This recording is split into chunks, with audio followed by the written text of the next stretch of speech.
जोर से जयकारा तो बोल लिया करो, कितना समझाऊं आप लोगों को। बोलिए श्री राधा सर्वेश्वर भगवान की।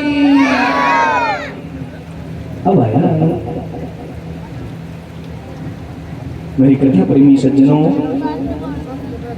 इंद्र ने 26 श्लोकों में स्तुति गाई है। इंद्र बार बार एक ही बात कहता है, गोविंद मेरे से अपराध हो गया, बहुत बड़ी मैंने अपने जीवन में गलती कर दी, जो मैंने आपके ब्रजवासियों को तकलीफ पहुंचाई, परेशानी किया। गोविंद ने कहा जाओ इंद्र, मैंने तुम्हें माफ किया, लेकिन एक बात अपने जीवन में याद रखना, मेरे बच्चों को, मेरे ब्रजवासियों को, मेरे संतों को और मेरे भक्तों को अगर जीवन में दोबारा कभी तुमने परेशान किया ना, माफ नहीं करूंगा, सीधे मृत्युदंड मिलेगा। हाँ, मेरे ब्रजवासियों को बहाने की गलती करते हो, भूल गए मैं तुम्हारा पिता हूँ, तुम्हें प्रकट करने वाला मैं हूँ, और तुम मेरे बच्चों को बहाने का दुस्साहस करते हो। लज्जा नहीं आती, तुम्हें शर्म नहीं आती? भैया आज इंद्र को मेरा गोविंद डांट फटकार करके भगा देता है। आगे चल करके मेरा गोविंद एक दिन बैठा था माँ यशोदा की गोद में। माँ यशोदा अपने बेटे पर लाड़ दुलार कर रही है, उसके सर पर अपना हाथ रख करके उसके सर को सहला रही थी, सर को दबा रही थी। मेरा गोविंद मंद मंद मुस्कुराता है। गोविंद कहता है माँ एक बात बताओ, मैं बड़ा हो गया हूँ ना? मैया बड़ी जोर से हंसती है। हाँ लाला तू बड़ा हो गया। भैया मेरा भी मन करता है गैया चराने जाने को। बाबा जाते हैं, अन्य सभी लोग जाते हैं, मैं भी जाना चाहता हूँ गाय चराने को। मैया बोली लाला तू तो भी छोटा है, बच्चा है, तुझे अभी इतना शऊर नहीं है, तेरे अंदर इतनी बुद्धि नहीं है, तू गाय को देखभाल ठीक से कर सके, गाय को ठीक से संभाल सके, तू तो बालक है ना। भैया गोविंद रूठ गया, मैया मोए नाने पतो, मोए तो गैया चरेवे काजे जानो है, मुझे तो गाय चराने को जाना है। गोविंद चल पड़ा गाय चराने के लिए। भैया इसको एक को बंद कर दो, एक को चलने दो, पर्याप्त हवा देता है। एक बंद कर दो, एक ही चलने दो।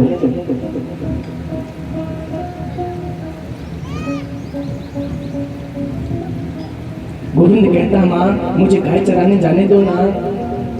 धीरे धीरे समय व्यतीत होता है। माँ कहती है कृष्ण से बेटा थोड़ा सब्र रख, तसल्ली रख, धैर्य रख, समय बीतने दे, वो दिव्य समय आने दे, तुझे गाय चराने के लिए भेजेंगे। शुक्ल पक्ष की एक दिव्य तिथि आ गई, अष्टमी तिथि। मेरे गोविंद को बुलाया, आजा बेटा आज तेरा पूजन करते हैं, आज गोपाष्टमी है, तेरे हाथों से माँ भगवती गाय का पूजन करवाते हैं। मेरी माँ यशोदा ले जाती है गाय के पास में। कुल के गुरु गर्गाचार्य को बुला लिया गया। गर्गाचार्य जी महाराज के द्वारा दिव्य रूप से माँ भगवती का 1650 से पूजन होता है। गोविंद ने पैर धुलाए, हाथ धुलाए, आचमन कराया, माँ भगवती गाय को स्नान कराया। बड़ा बढ़िया सुंदर सी एक चुन्नी माँ भगवती को उड़ाती, भोग लगा देते हैं, तिलक लगा देते हैं, सुंदर सा फूलों का हार चढ़ा देते हैं। इतना ही नहीं, हाँ उस माँ भगवती गाय की आरती करते हैं और फिर प्रणाम करते हैं। आज मेरा कृष्ण अपने ग्वाल वालों के साथ में, अपने सखाओं को साथ में लेकर के चल पड़ा है गाय चराने के लिए। साथ में बलराम भैया भी। पहला दिन था, माँ मैया ने विचार किया मेरा लाला छोटा है, इसलिए कृष्ण को गाय चराने की व्यवस्था माँ यशोदा ने स्वयं की है। छोटे छोटे जो गाय बछड़े थे उन सभी को एक जगह इकट्ठा किया, एक छोटा सा झुंड बना दिया और छोटे छोटे सखाओं को लेकर के मेरा गोविंद उन गायों को, उन गायों को लेकर चल पड़ता है। स्वयं ग्वाला बन गया। आज एक पीली धोती पहन लेता है, कमर में एक काला पटका बांध लेता है, काली कमरिया बांध लेता है, नंगे पैर, सर पर मोर मुकुट धारण किए। इसने कोई सोने चांदी का मुकुट नहीं पहना, क्योंकि इसे पता है मेरे साथ में जाने वाले कोई 4 वर्ष का बालक है, कोई 5 का है, कोई 7 का है, सब छोटे छोटे बालक है और बहुत ज्यादा धनी नहीं है, बहुत ज्यादा अपने परिवार से संपन्न नहीं है, अच्छे परिवार के नहीं है। भैया मैं तो सोने की खड़ाऊ भी पहन सकता हूँ, लेकिन उनके पास लकड़ी की भी खड़ाऊ पहनने की व्यवस्था नहीं है। अगर मैंने सोने की खड़ाऊ पहन ली, सोने का मुकुट पहन लिया, सुंदर वस्त्र पहन लिए, तो ये मेरे साथ मित्रवत व्यवहार नहीं कर पाएंगे। नंगे पैर एक साधारण सिंपल सी पीले कलर की पीत वर्ण की धोती को धारण करके अपनी कमर में अपना कृष्ण, मेरा कृष्ण, वो काली कमरिया बांध करके जिसपे राधा नाम लिखा हुआ था और सर पर मोर मुकुट धारण करके चल पड़ता है नन्हे नन्हे पैरों से। जब गोविंद चलता चला जा रहा था, रास्ते में एक भैया वन मिला है, जंगल मिला। उस वन का नाम है तारवन। जब ये तारवन में पहुंचा तो बलराम के साथ में जो सखा चल रहे थे, कृष्ण के साथ में जो बच्चे जा रहे थे,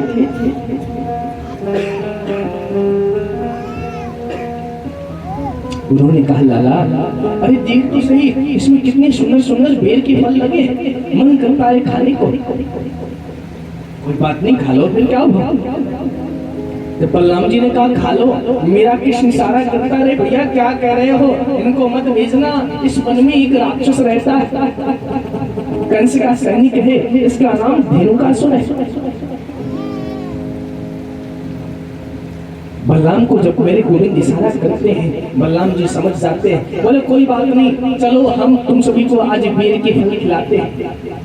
बलराम जी महाराज उन सभी गौओं को, मेरे कृष्ण को, उन सभी गोपों को, उन सभी ग्वालों को साथ में लेकर के जब उस जंगल में, उस वन में प्रवेश करते हैं, मेरे कथा प्रेमी सज्जनों, जैसे ही बलराम जी महाराज ने एक पेड़ के वृक्ष को पकड़ करके बड़ी जोर से हिला दिया, हिलाने से बहुत सारे बेर के फल नीचे गिर पड़ते हैं। जो उस जंगल में वो धेनुकासुर नाम का राक्षस रहता है प्रकट हो जाता है, बड़ा विकराल, बड़ा भारी घोड़े का रूप धारण कर लेता है। बलराम जी ने देखा ये कौन है?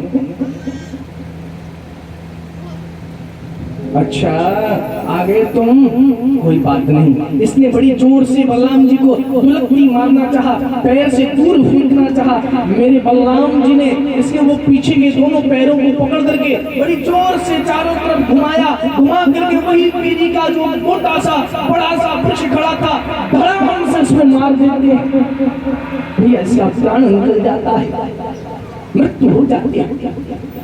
देखिए गोविंद से बैर करने का फल, कभी कृष्ण से बैर मत करना, परमात्मा से बैर मत करना, इसके चरणों का आश्रय ले लो। जिस व्यक्ति ने अपने जीवन के पतंग की डोर इसके चरणों से बांधी ना, कभी परेशान नहीं होगा, उसको ये चिंता नहीं होगी भैया मेरी पतंग कोई काट देगा। अरे भैया विश्वास कर लेना, मेरी बात को मान लेना, उस व्यक्ति के जीवन की पतंग की डोर को काटने की बात बहुत दूर है। अरे उस पतंग को किसी में हिलाने की क्षमता नहीं है, कोई काटेगा क्या? किसी माई की लाल में इतनी क्षमता नहीं है कि गोविंद के बच्चे को तकलीफ पहुंचा दे, परेशान करके दिखा दे, कष्ट पहुंचा दे। नहीं पहुंचा सकता, क्योंकि इसका पालनहार मेरा मुरली वाला हो, मेरा कृष्ण हो, मेरा गोविंद हो, भला उसको तकलीफ कौन पहुंचाएगा? तकलीफ अगर पहुंचाता है तो उसकी रक्षा फिर कौन करेगा? उसको कौन बचाएगा? कोई नहीं बचा सकता, ब्रह्मा नहीं बचा सकता, शंकर नहीं बचा सकते।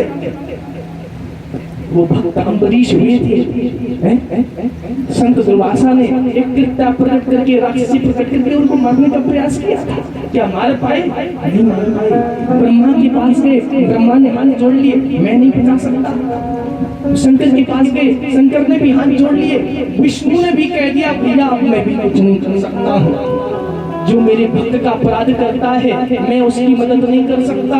हम भक्त अपराधीन यशोदंत्र, मैं अपने भक्तों की अधीन हूँ। जिन भक्तों ने मुझे सर्वस्व मान लिया हो, जो भक्त मुझे ही सब कुछ मानते हैं, अपना प्राण तक मेरे लिए न्यौछावर करने के लिए बैठे हैं, जिन संतों ने अपना पूरा जीवन, अपनी समस्त खुशियों को न्यौछावर करके मेरे चरणों का आश्रय ले रखा है, मेरा विरांगनाद गाते हैं, मेरे चरणों से बने हैं, क्या उनको कोई कष्ट पहुंचाएगा मैं देख पाऊंगा? मैं सह पाऊंगा?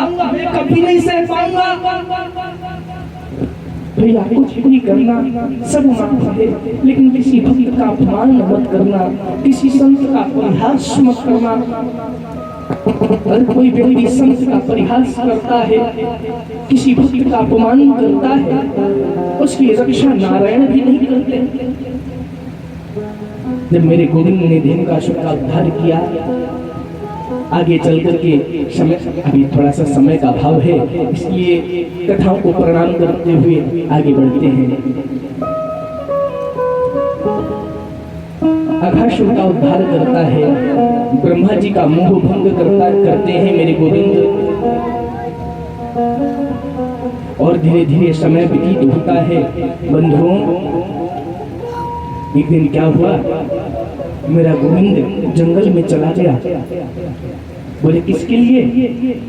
बोले गायों को चराने के लिए। एक ही तो काम है, जब गोप बन गया, ग्वाला बन गया, तो ये कोई नौकरी तो करेगा नहीं। ग्वाले का काम है गायों को चराना, गाय का भरण पोषण करना, गौ माता की सेवा करना। तो मेरा कृष्ण ग्वाला है, इसलिए अपने सखाओं को, मित्रों को साथ में लेके, बलराम जी को साथ में लेके जंगल में चला जाता है।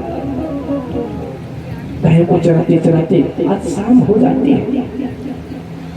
मेरा लाला एक घास के ऊपर बैठ जाता है, छोटा सा कुशा का आसन बिछा करके,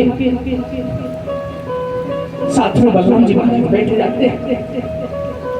कृष्ण ने कहा, भैया मधुमंगल, आज हमको भूख लगी है, मेरे ताई भोजन लाओ कहीं से।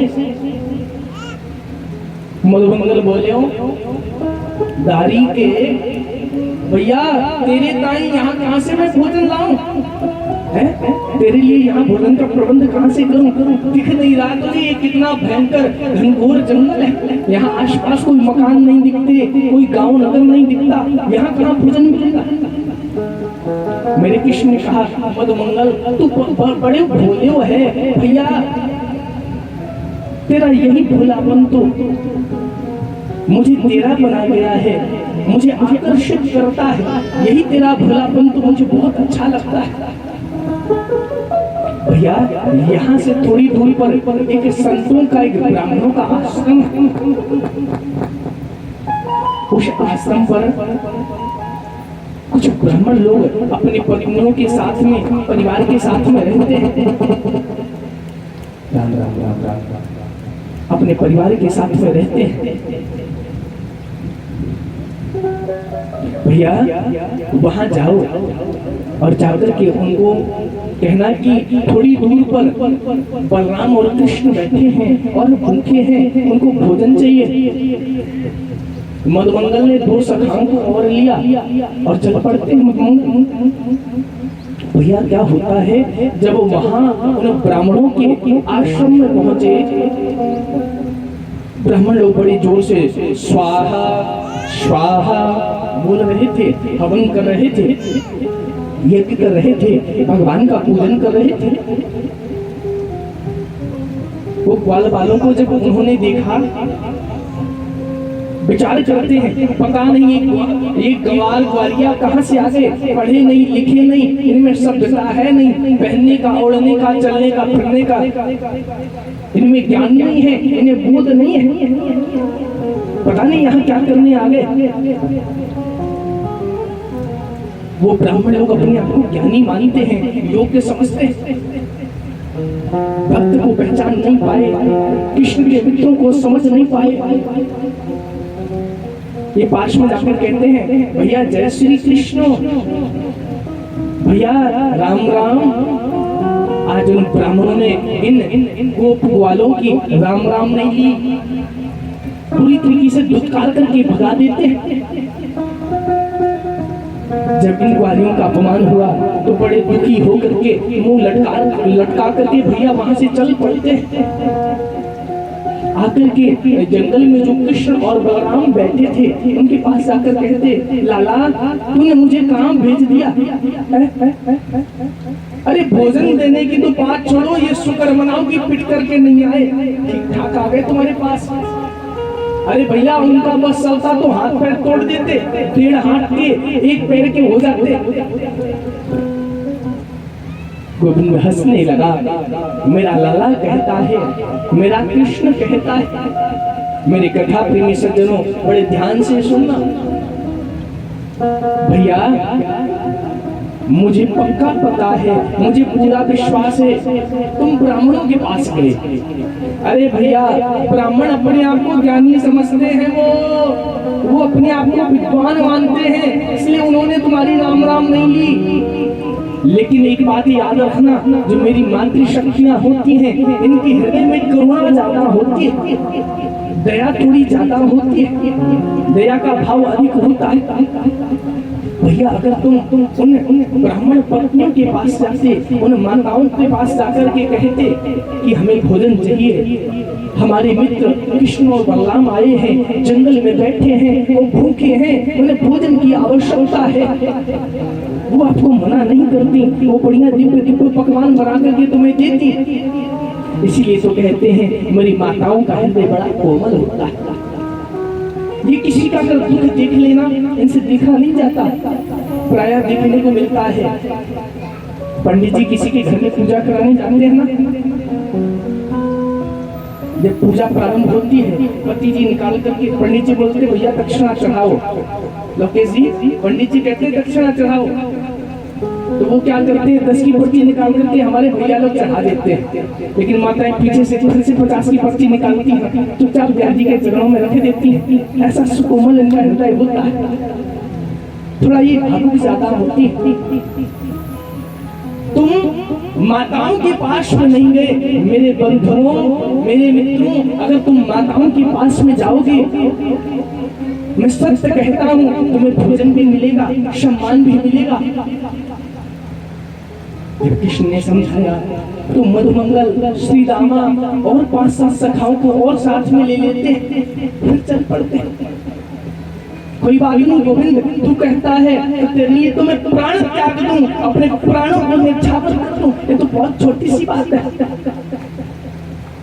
कृष्ण के कहने पर जब कृष्ण के सखा पुनः उस आश्रम पर पहुंचे, अब तो भैया पंडित जी बोल रहे हैं स्वाहा, लेकिन आंखें टकटकी लगा करके उनको देख रहे हैं। ब्रजवासी फिर से आ गए, अभी डांट पड़ताल करके भगाया था, ये कितने ठीक है, इन पर कोई असर नहीं पड़ता।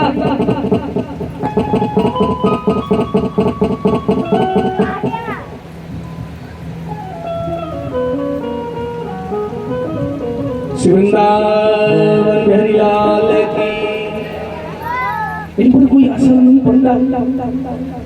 भैया इस बार क्या किया, जो कृष्ण के सखा थे ना, वो जो ब्राह्मण लोग स्वाहा स्वाहा कर रहे थे, बोले तुम स्वाहा स्वाहा करते रहो, तुमसे राम राम भी नहीं करनी। इस बार राम राम नहीं की और सीधे अंदर जिस कक्ष में उन विप्रों की, उन होता ब्राह्मणों की, उन वर्णीय ब्राह्मणों की पत्नियां रहती थी, पत्नियां बैठी हुई थी, उनके पास में जाकर के बोले मैया जय श्री कृष्ण। बोला जय श्री कृष्ण। माँ थोड़ी दूरी पर हमारे मित्र कृष्ण और बलराम आए हैं, वो भूखे हैं, गायों को चरा रहे हैं। वहां बैठ करके उन्होंने भोजन की अभिलाषा की है, उनके मन में भोजन की आकांक्षा थी। मुझे भेजा है कि आपके यहाँ भोजन मिल जाएगा। माँ, क्या आपके यहाँ भोजन मिलेगा? लाला, क्या कहा तूने? कौन आया है?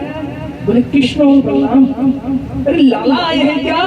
मेरा कन्हैया आया है, मेरा गोविंद आया है। बोले हाँ जी, गोविंद आया है। उन माताओं ने तुरंत स्नान किया, स्नान करके धुले हुए साफ सुंदर से वस्त्रों को धारण करके बड़े दिव्य तरीके से मन और भाव से दिव्य पकवान बनाए, तरह तरह के पकवान बना लेती है। भैया गोविंद का भोग लगाना है, कुछ मीठा भी बना लिया, पूरी सब्जी बनाकर रख लेती हैं, और भी 2-4 प्रकार की सब्जियां बनाकर रख ली। क्या करें, जल्दी जल्दी में ज्यादा नहीं बना पाई, लेकिन चलो मेरा गोविंद इसको खा करके खुश हो जाएगा। मैं अपने लाला को मैं अपने हाथों से भैया भोग लगा करके खिलाऊंगी। बड़ा भावुक हो रही है वो माताएं। आज भोजन बना करके अपने हाथ में उस प्लेट को लेकर के सभी एक झुंड बना करके उन गोप ग्वालों के साथ में जैसे ही जाने लगी, ब्राह्मण जो हवन कर रहे थे, यज्ञ कर रहे थे, उन्होंने जब देखा, देख करके पहले तो ग्वालिया दोबारा से आ गए, फिर मेरे घर में प्रवेश कर गए। मैंने तब भी कुछ नहीं कहा। अरे भैया, अब तो ये पत्नियों को लेकर पता नहीं कहाँ जा रहे हैं, अब तो पत्नियों को भी लेकर के जा रहे हैं। हो गया कल्याण, तुम सुहा सुहा करते रहो। नियम होता है जब हाथ में वर्ण हो जाए, आपका वर्णीय रक्षा सूत्र बन जाए, आप किसी कर्म को कर रहे हो, चाहे माला जप रहे हो या यज्ञ कर रहे हो, बीच में बोला नहीं जाता, बोलना मना है, बोल सकते नहीं। इशारे से पूछा कहां जा रही हो? उन्हें ब्राह्मणों की पत्नियों ने विचार किया, अगर मैंने इनकी बात का उत्तर दे दिया ना तो मुझे जाने नहीं देंगे। उन्होंने सर नीचे कर लिया, नहीं बोल रही, देखी नहीं, भैया तुम बोल रहे तो बोलते रहो। जब इशारा से काम नहीं किया तो बड़ी जोर से कहां जा रही हो कर रहे हैं भैया, लेकिन उन यज्ञ पत्नियों ने कोई जवाब नहीं दिया। एक मेरी मैया जैसी बड़ी बुजुर्ग मैया थी, उसने कहा चुपचाप बैठे रहो, करते हो, यज्ञ करने में मन नहीं लगता क्या? अरे जो काम कर रहे हो तो ठीक से कर लो। हम अभी आते हैं गोविंद से मिलकर के। भैया वो ब्राह्मण यज्ञ ही करते रह गए। आज ये कृष्ण के सखा, ये गोप वाला उन यज्ञ पत्नियों को साथ में लेकर के कृष्ण के पास पहुंच जाते हैं। जब मेरे गोविंद ने उन यज्ञ पत्नियों को देखा, बोले मैया राधे राधे। उन माताओं ने कहा लाला राधे राधे। लाला तुम भूखे हो क्या? बोले हाँ मैया, आज सुबह चले थे ना जब घर से तो भूख कम लगी थी, भोजन कम किया था। मैया यशोदा ने कहा भैया लाला तो रास्ते में भूख लगेगी तो झोली में डाल करके भोजन ले जा, लेकिन मैंने उसकी बात नहीं मानी और मैं भोजन नहीं लाया। बोले लाला यशोदा ही क्या तेरी माँ है? मैं तेरी माँ नहीं। बोले ना ना मैया ऐसी कोई बात थोड़ी। वो यज्ञ पत्नियां कृष्ण को अपनी गोद में बिठा लेती हैं। मेरे कथा प्रेमी सज्जनों, अपने हाथ से वो सुंदर जो पकवान बनाकर के लाई थी, दिव्य पकवान बनाकर के लाई थी, उन पकवानों को वो माताएं मेरे गोविंद को खिलाना प्रारंभ कर देती है। मेरे गोविंद की आंखों में आंसू भराए, हे ब्राह्मणों तुम लोगों की विद्या कैसी है, तुम ब्रह्म को नहीं पहचान पाए। अरे इन माताओं को देखो जिन्होंने ना वेदों का अध्ययन किया भैया, ना शास्त्रों का अध्ययन किया, ना ब्रह्म को पाने का प्रयास किया, बस अपने पति परमेश्वर की नियम संयम से सेवा की।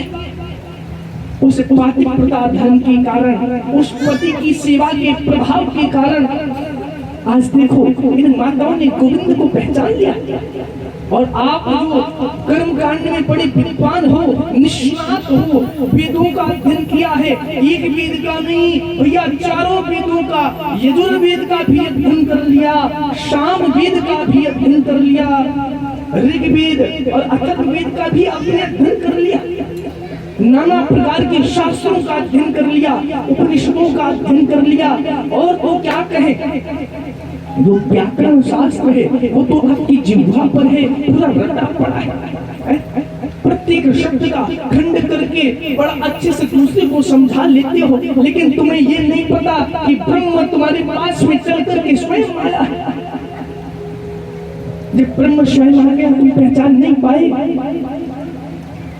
आज इन माताओं का जीवन धन्य है, देखो इन्होंने ब्रह्म को पहचान लिया। सुखदेव गोस्वामी कहते हैं, राजन परीक्षित वो यज्ञ पत्नियां कृष्ण को बड़े प्रेम से भोजन करा रही हैं, मंद स्वर में धीरे धीरे कुछ छोटा सा एक भजन गुनगुना रही हैं, बड़े प्रेम से गा रही हैं और गोविंद को भोजन करा रही हैं। आइए हम आप भी गोविंद के चरणों में प्रणाम करते हैं। आप सभी माताएं मन से आंख बंद कर लेना, सभी यहाँ स्त्री है, पुरुष कोई नहीं है। याद रखना, कृष्ण की कथा में पुरुष का प्रवेश नहीं है। कृष्ण की कथा, भागवत की कथा काम पर विजय प्रदान करने वाली है, इसके आगे काम की नहीं चलती। अभी रास और महाराज का प्रसंग होगा, आप लोग सुनेंगे, बड़ा दिव्य प्रसंग है, उसमें कामदेव प्रकट होते हैं, लेकिन उनकी एक नहीं चली। गोविंद ने ऐसा वृक्ष उल्टा लटका दिया, भैया तू होगा कामदेव तो बना रहे, लेकिन यहाँ पर नहीं आ सकता। योगेश्वर कृष्ण का चरित्र है। आइए सभी एक प्रकार से स्त्री बन जाएं। आप सभी के हृदय में गोविंद बैठा है, हृदय में बैठे, हृदय में विराजमान उस कृष्ण को आप सभी भोग लगा रहे हैं, उसको प्रणाम कर रहे हैं। आइए मेरे साथ में बड़े प्रेम से गाइए, बोलिए श्री वृंदावन बिहारी लाल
दर्शन के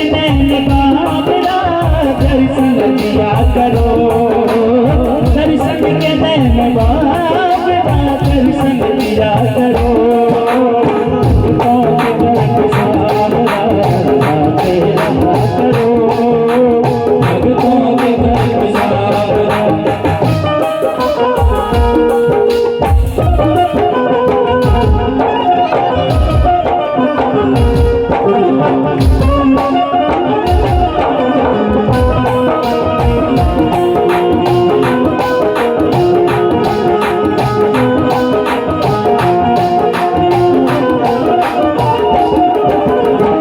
ना खटेगा